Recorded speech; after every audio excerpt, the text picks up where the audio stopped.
Hello everyone, and welcome to another episode of Quarantine Cooking for Pets. We hope you enjoyed our episode where we made yummy treats for dogs. Today we're going to do cooking for Chickens.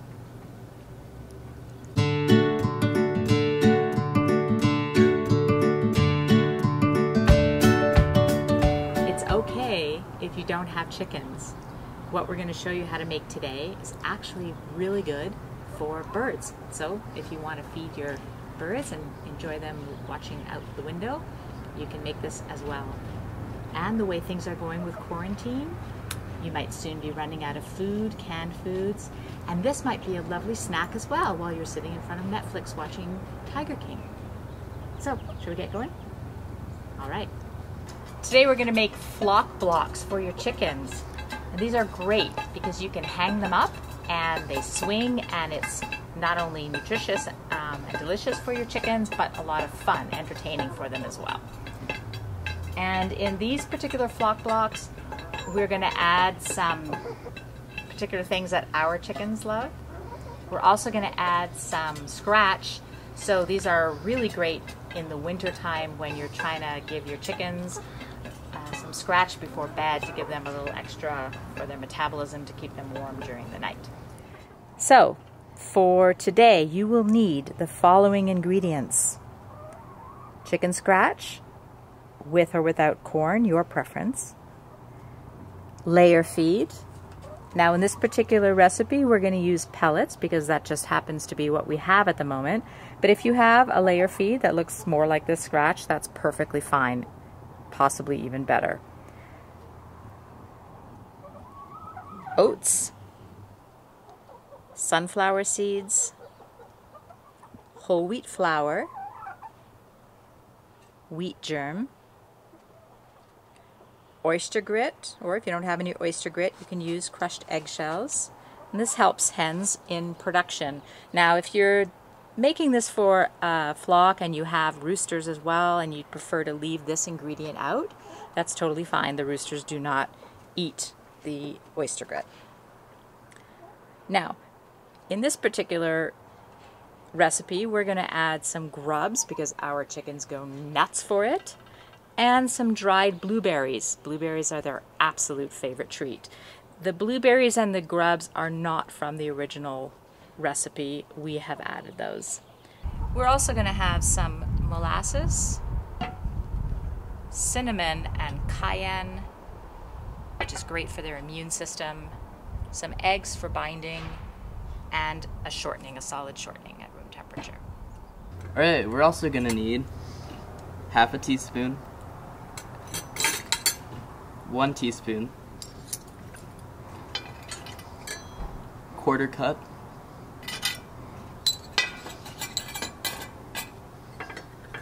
half a cup, and 1 cup. We're also going to need 1 liquid measuring cup. Okay, we're going to get started. So first you're going to want to preheat your oven to 325. So make sure you've got your oven on at 325. You're going to want a big, large mixing bowl to put everything in. We're going to start with the wet ingredients first and put that in the bowl. So Ray, if you want to get the shortening, we're going to do a half a cup of shortening. Annabelle, could you read that? Is that half a cup? Okay. Here we have half a cup of shortening. We're going to put that in.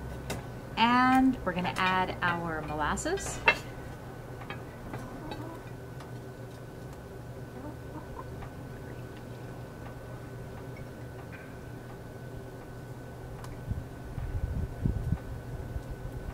All right. Molasses inside. Great. Alright, so we're going to crack 3 eggs in the bowl. Don't look, girls. Look away. They're not your eggs. Don't worry about it. Now we have all of our liquid ingredients. If you want to go ahead and blend that.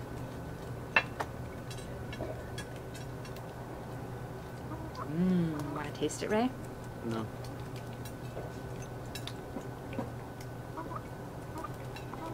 Alrighty. You'll see that the shortening is not going to blend very well. That's totally fine. It's going to blend in a minute. But here we have the eggs and the molasses all set. At this point, once you have all your liquid ingredients, go ahead and dump all of your dry ingredients in. Excuse me, girls.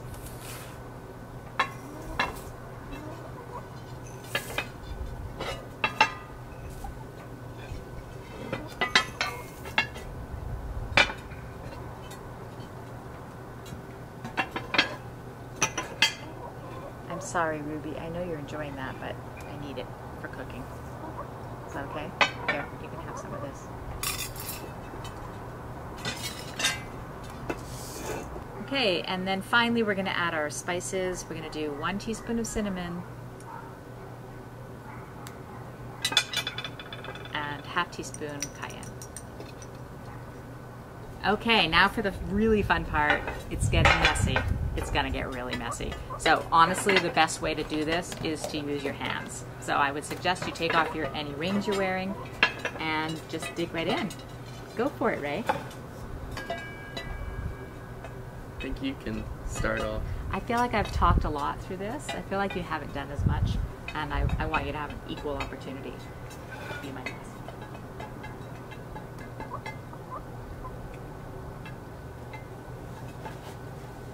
Get right in there, and if you want to stand, it might be easier to stand.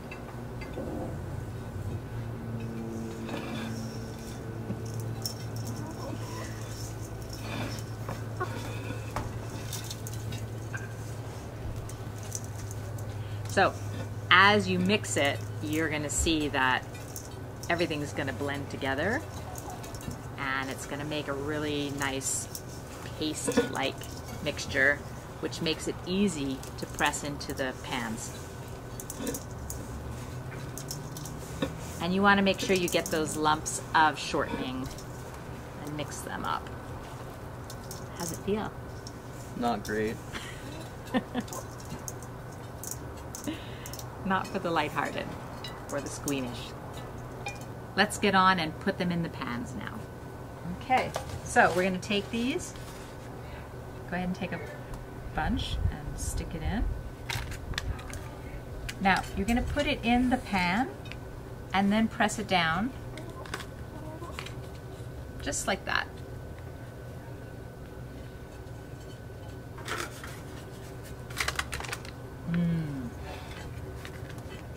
Awesome. Use a spatula too.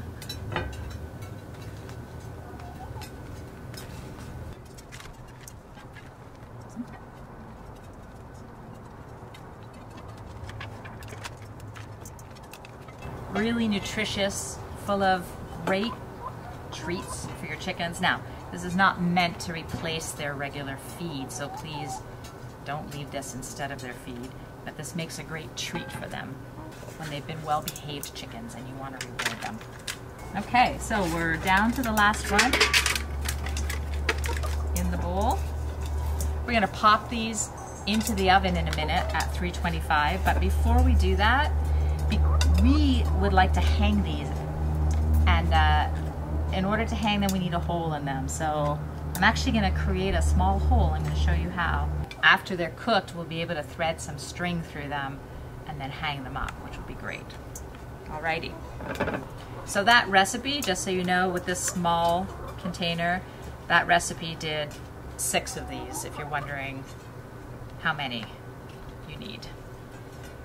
Okay, so you can use anything that you have at home that's round. All you're going to do is take this and poke a hole far enough down so that you have a good space at the top. Just make it big enough to go through. And there you have it, your beautiful flock blocks. We're going to pop these babies into the oven at 325 for 30 minutes now, and then we're going to take them out. So we'll see you in 30 minutes. So our blocks have been in the oven now cooking for 30 minutes at 325, and they are ready to come out. Let's take a look. Looking good. We're going to take these out and we're going to let them cool. Now, here's the really, really important part. Make sure that you let them cool for a really long time, at least an hour, even more. If you try to take them out when they're not fully cool, they will crumble and fall apart. If you wait long enough, they should be just fine. And so I'm going to let mine rest, and then we'll be back, and I will show you how to remove them from the tin. Hello and welcome back. So we baked our loaves and we left them overnight to make sure they were nice and cool and well formed. Now, some of you may have chosen a different type of baking dish. If you use something similar to this, aluminum foil, it's pretty easy. You just move the sides, push the bottom, it's going to pop right out. If you use something that's stiff or hard, you might want to take a knife, go along the edges, and then pop it out. So, these are great, as we mentioned before, for both chickens and birds. And so there might be two different ways you'd like to use it. You might want to use it just as is, down on the ground or in a bird feeder. Otherwise, Ray, what else can they do? You can put a string through it when we made the hole earlier and hang it. Would you like to demonstrate? Sure.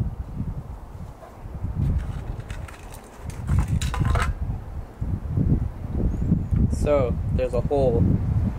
You just put the string through it, grab it on the other end.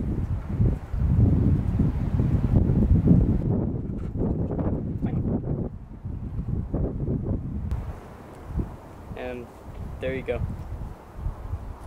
So as I mentioned before, these are great for chickens, but they're also great for birds. So we're just gonna stick this here in our bird feeder.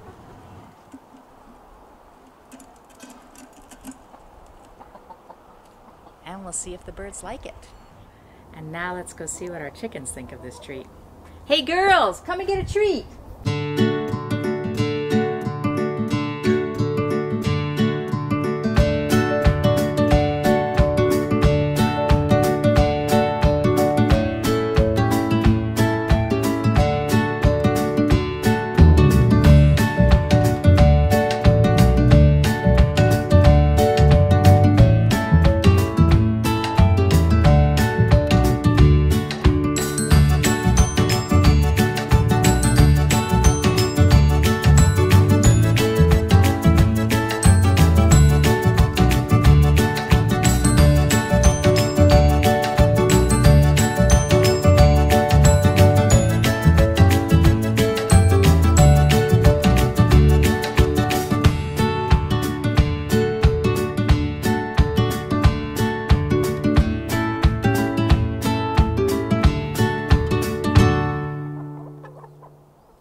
Thanks for tuning in for Quarantine Cooking for Pets.